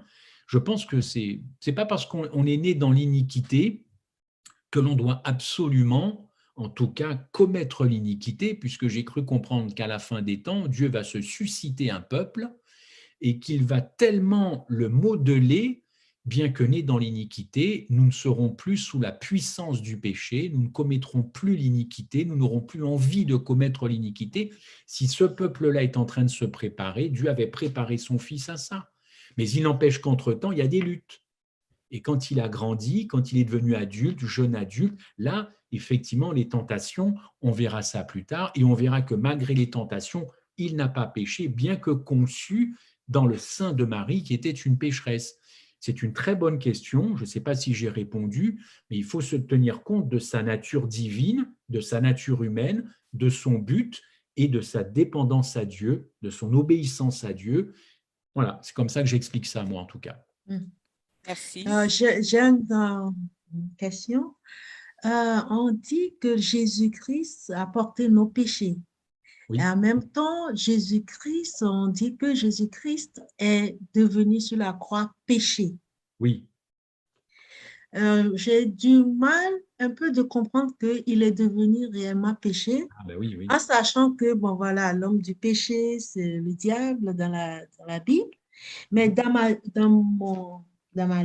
Bible version d'Estevan, Oui. ils disent que 2 Corinthiens 5, verset 21 dit, car celui qui n'a point connu le péché, il l'a traité en pécheur pour nous, afin que nous devenions justes de la justice de Dieu en lui. Oui. Il y a certaines versions qui disent il était devenu pécheur, Oui. et là, d'autres versions qui disent il est devenu péché. Oui. Ah, Alors, pardon, excusez-moi. bon, les versets que tu as pris sont bons, hein, 2 Corinthiens 5, 21, effectivement.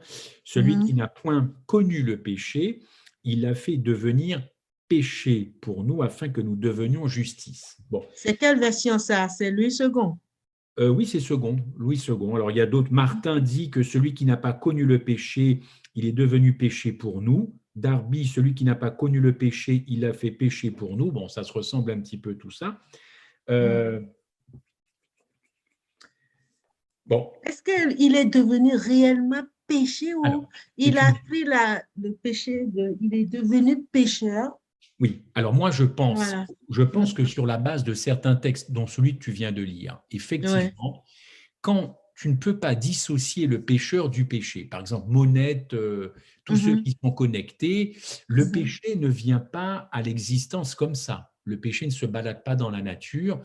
Le péché n'existe pas comme ça. Le péché a besoin d'un corps. Donc, le péché a besoin du pécheur. Donc, péché et pécheur, contenant et contenu, c'est-à-dire qu'un pécheur pêche et le péché est dans le pécheur. Bon, donc tout ça, c'est très, très lié. Tout ça pour vous dire quoi? Christ vient condamner, comme dit Paul, le péché en prenant une chair semblable au péché. Pour le condamner, il fallait que lui-même incarne le péché. Et là, on arrive sur un terrain où on ne va pas tous être d'accord, parce que c'est un Ouais. peu chaud. Christ est-il devenu le péché? Est-il devenu pécheur? Ce que je peux dire, c'est que la Bible dit qu'il fut fait péché. Donc, il est devenu quelque chose qu'il n'avait jamais été. Je l'ai dit tout à l'heure. Donc, il devient quelque chose pour venir en aide à toi, Marceline. C'est-à-dire que pour te ressembler, il fallait vraiment qu'il te ressemble. Et comme tu es une pécheresse repentante comme moi, la meilleure façon de venir sauver le pécheur, c'est de devenir le péché, puisque le péché est dans le pécheur. Donc, il fallait, pour sauver le pécheur, devenir péché. Ça, Dieu l'a fait merveilleusement, mais pour ton bénéfice, c'est pour te sauver. Il ne faut pas faire des grands yeux comme ça, c'est pour te sauver.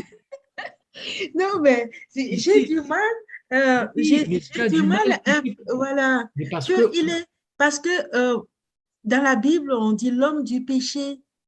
oui, L'homme du péché, c'est le diable, mais c'est oui, vrai que Jésus, il a pris nos péchés, voilà. il a Alors, pris s'il a pris tes péchés, c'est qu'il est devenu peut-être un pécheur ou il n'est un pas devenu pécheur. pécheur. Voilà, je dis, il Alors, est devenu un pécheur. il y a quelque chose pour assurer tout le monde. Nous sommes 30 participants. Je tiens tout de suite à dire que il n'a pas péché lui-même personnellement. Et ça, je pense qu'il faut qu'on soit très clair. Jésus n'a pas péché personnellement. Il n'a commis aucun péché personnel. Ça, c'est clair. Mais avec les textes de Corinthiens, de Galates, nous apprenons qu'il a été fait péché pour venir sauver le pécheur. Très bien. Ça, c'est si on n'est pas d'accord avec ça, on n'est pas d'accord avec la Bible. Ah, d'accord. Alors, je vais manquer de batterie. Ne bougez pas, j'en ai pour 2 minutes. Mais 1 minute, excusez-moi.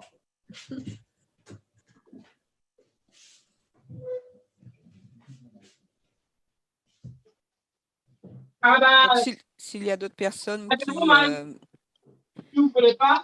qui veulent poser des questions, que vous puissiez lever la main et on vous donnera, on vous permettra d'intervenir aussi après, tout à l'heure. Je ne sais pas comment lever la main. Je ne sais pas comment. Ah.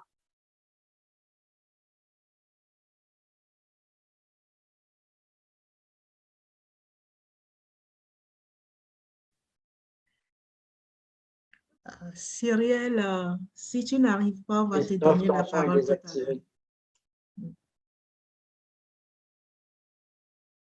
Ton micro, Christophe.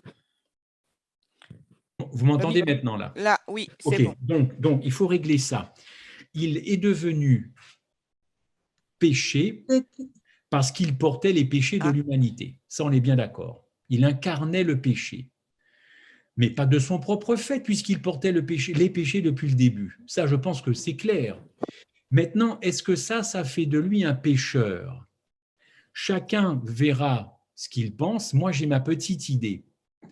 Mais c'est difficile de porter le péché et de ne pas devenir un pécheur. Mais encore une fois, pas personnellement. Pas personnellement, pas personnellement, bien sûr. Mais puisque le péché est forcément incarné dans un être, le péché fait de toi un pécheur. Du coup, si vous pensez qu'il est devenu pécheur, du coup, Christ n'est plus un innocent alors. Il est devenu coupable.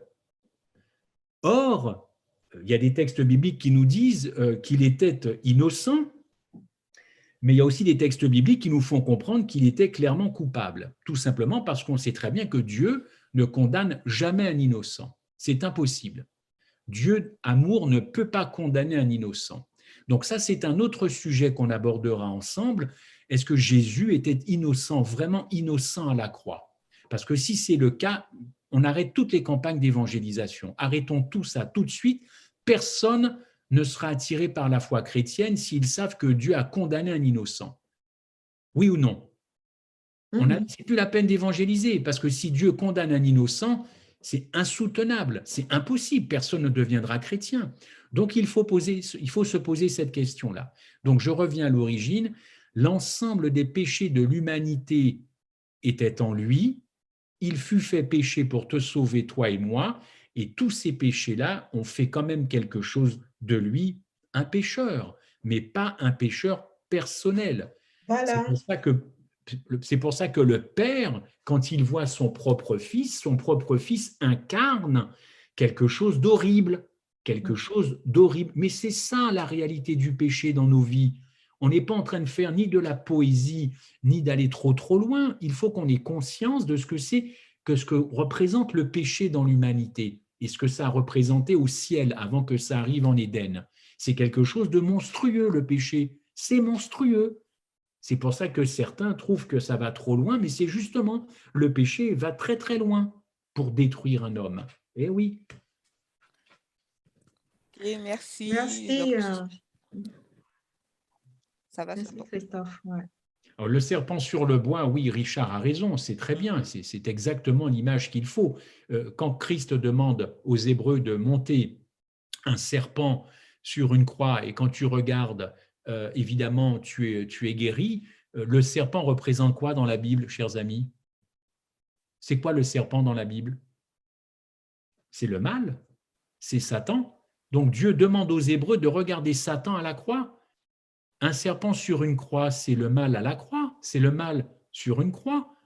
Le serpent dans la Bible, c'est Satan, oui ou non? Alors, qu'est-ce que Satan fait sur une croix? Pourquoi il n'a pas demandé de regarder un agneau? Pourquoi dans le désert, il ne fallait pas regarder un agneau? Jésus, c'est l'agneau. Pourquoi il demande de regarder le serpent qui est le mal? Et le mal sur une croix en plus. Alors, posez-vous ces questions-là. D'accord, merci Christophe. Il y a deux autres questions, dont une question en rapport avec la question de Marceline de tout à l'heure. Oui. Je vais la poser avant celle qui est avant. Quelle différence entre mort à notre place et mort pour nous? Alors, c'est une très bonne question, mais je ne vais pas commencer une autre étude là-dessus, mais effectivement, il y a une grande différence. Donc, à la rigueur, je demanderai à cette personne de revenir une autre fois, parce que c'est encore une question très importante. Si on considère que Christ a tout fait à ma place et qu'il est mort à ma place, alors autant qu'il aille au ciel à ma place. S'il a tout fait à ma place, moi, je n'ai pas ma place au ciel, puisqu'il a tout fait à ma place. Donc, ma place est en bas et lui en haut. Donc, effectivement, il y a une différence entre être mort à ma place et mort pour nous. Moi, je préfère mort pour nous. Je préfère mort pour nous. Voilà, si vous permettez. Merci. On en discutera. Je ne botte pas la question en touche, mais c'est une très bonne question, mais je ne veux pas tout mélanger ce soir. D'accord. En quoi Jésus est mort de la seconde mort, puisque Jésus est ressuscité? C'est une très bonne question, mes chers amis, si vous m'avez bien compris. Je vais vous donner un petit exemple, Monette. Monette, est-ce que tu as des enfants? Oui. Bon, très bien. Je ne sais pas quels âges ils ont, mais on va imaginer que depuis un petit moment, ils te disent « Maman, j'aimerais bien aller étudier au Canada, j'aimerais bien aller étudier aux États-Unis, parce que je sens que c'est la filière et je vais pouvoir m'épanouir dans ce métier-là. » Donc toi, Monette, avec ton mari, vous dites « OK ».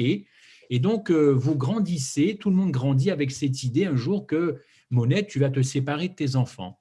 Pour l'instant, ils sont là, il n'y a pas de problème. Ils t'en parlent, vous mettez de l'argent de côté, c'est bon. Le temps passe et vous êtes d'accord avec cette idée-là. Monette, le jour à Roissy-Charles de Gaulle, où tu amènes tes enfants direction New York ou Montréal, et pour un bon moment, tu ne vas pas les revoir, est-ce que tu vas pleurer ou est-ce que tout ça te sera totalement indifférent? Chaud de larmes, oui. Chaud de larmes. Et pourtant, depuis des années et des années, ils t'ont dit qu'il y a un moment, ils vont partir très loin pour étudier, oui ou non? Oui. OK, mais quand le jour arrive, c'est différent. Je pense que la séparation est toujours difficile. Eh bien voilà, ben, vous avez la réponse à la question de ce frère ou de cette sœur. Christ a prophétisé sa résurrection, oui ou non, en Matthieu, pas de problème. Il a expliqué à ses disciples qu'il allait ressusciter au bout de 3 jours. Seulement, à la croix, c'était une autre affaire, pour les mêmes raisons que je vous ai lues, notamment dans le psaume 22. Voilà. Quand le moment arrive, ça ne remet pas en cause ce qui a été prédit, c'est le Christ. Mais quand le moment arrive, écoutez, lisez Ellen White dans Jésus-Christ, page 767, il ne voyait pas au-delà de la résurrection. Ce n'est pas moi qui le dis ce soir. Si vous appréciez Ellen White, il faut aussi prendre cette phrase-là d'Ellen White. Il ne voyait pas au-delà de la tombe. Donc, il prophétise, mais quand le moment arrive, trop c'est trop pour Jésus-Christ. Trop c'est trop. Vous imaginez ce qu'il a fait pour vous et moi, mais trop c'est trop, enfin. Franchement. Donc, j'ai répondu à cette question. Bien sûr qu'il a prophétisé, mais quand le moment arrive, l'instant T, eh bien, la messe est différente. Voilà, la messe est différente. Il y a Cyrielle qui veut poser une question. Cyrielle, elle n'arrive pas à lever la main. Et j'arrive pas à faire. Ouais. Oui, bonjour Christophe. Bonsoir. Dans message du 3e ange que j'étudie, il y a 2 petites phrases que j'ai retenues par rapport à Jésus qui a le péché dans la chair. Oui. Et il dit à un moment, prenez courage, j'ai triomphé du monde. Oui. Il devient l'un d'entre nous en naissant dans la chair. Il est la race de David selon la chair. Il ne prie pas la nature des anges, mais celle de la race d'Abraham, et de sa généalogie remonte à Adam. Oui. Et après, dans un autre petit paragraphe, il dit « Or, dans l'hérédité a joué depuis Adam jusqu'à la chair de Jésus, aussi sûrement qu'elle joue depuis Adam dans la chair de n'importe qui parmi nous, il fut l'un de nous en lui, et il avait des choses qui lui venaient d'Adam, d'autres de David, de Manassé, de sa généalogie lointaine depuis le commencement. » Oui. Voilà. Alors, c'est ce que je voulais confirmer par rapport à ce que j'étudie en ce moment. Par rapport à tout ce que vous dites, ça confirme pour mon étude personnelle. Merci Cyrielle. Jésus était profondément de notre race, profondément de notre race. Profondément. C'est comme ça qu'on peut s'identifier. Et c'est surtout comme ça qu'il peut venir nous secourir, nous dit Hébreu. C'est comme ça qu'il peut venir nous secourir. Comment voulez-vous qu'il vienne nous secourir s'il n'a pas vécu les mêmes choses que nous ? On ne peut pas mieux se confier à quelqu'un d'un problème qui vit le même problème, oui ou non ? Tout à fait. Ça, nous sommes des humains, nous parlons de ça. Je ne suis pas en train de raconter des histoires. Moi, j'ai fait un infarctus, je m'adresse mieux à quelqu'un qui a fait un infarctus, on se comprend, on se comprend. Et la personne comprend, celle qui n'a pas fait d'infarctus, elle ne peut pas savoir par là où je suis passé. Une femme qui a un cancer du sein, elle est d'autant mieux comprise si elle s'adresse à d'autres femmes qui ont eu des cancers du sein. Enfin, c'est tellement basique ce que je raconte. Le Christ, il fallait bien qu'il s'identifie à la race humaine en tout point, semblable à l'homme. Donc, je crois que c'est clair et ce n'est pas faire ni offense à Dieu, ni salir sa réputation de dire que voilà, qu'il est venu dans cette chair, d'une chair pourrie, polluée par le péché, dégénérée, pour vivre ce que nous vivons aujourd'hui. Vous savez, les Ukrainiens qui se prennent des bombes sur la tête, Jésus-Christ, il a pris des bombes. Alors, ce n'était pas des bombes comme il existe aujourd'hui, mais lui, il s'est pris des bombes et des scuds. Et ces bombes, elles s'appelaient hypocrisie, méchanceté, violence. Tout ça, il sait ce que c'est. Il comprend ces réfugiés qui ont faim, qui ont soif, qui sont totalement angoissés. Il est passé par là, donc il peut les secourir. Pourquoi construire un sauveur qui serait différent de nous ? Pourquoi? C'est gênant de dire qu'il était comme nous? Non, je ne crois pas. Justement, il y a une question qui va un petit peu, enfin, continue dans ce sens. Jésus va-t-il continuer à renoncer à son omnipotence, son omniscience et son omniprésence afin de rester totalement humain pour l'éternité? C'est une très bonne question, ça, mais moi, je n'ai pas réponse à ça, Richard. Je n'ai pas réponse à ça, mais Richard sait très bien qu'au ciel, non seulement Christ, il a les marques quand il était sur terre, hein, il a les stigmates de son passage sur terre, mais à jamais, et c'est ça où le christianisme est complètement déboussolant. Au ciel, Dieu est à la fois Dieu et humain. Et là, nous allons retrouver quelqu'un qui a conservé son humanité. Il n'a pas été humain pendant 3 ans et demi seulement, mais quand je remonte au ciel avec vous, Dieu a une partie humaine en lui, la même qu'il avait sur cette terre. Alors vous comprenez que Dieu n'est plus tout à fait Dieu. Ça va loin. Dieu n'est plus tout à fait Dieu dans le sens où dans sa nature, il y a une partie humaine, puisqu'il est venu sur terre incarné dans son Fils. Donc, il restera profondément, Jésus-Christ restera profondément Jésus, fils de Dieu, et fils représentant de cette race humaine. Alors, comme dit Richard, va-t-il continuer à renoncer à tout cela?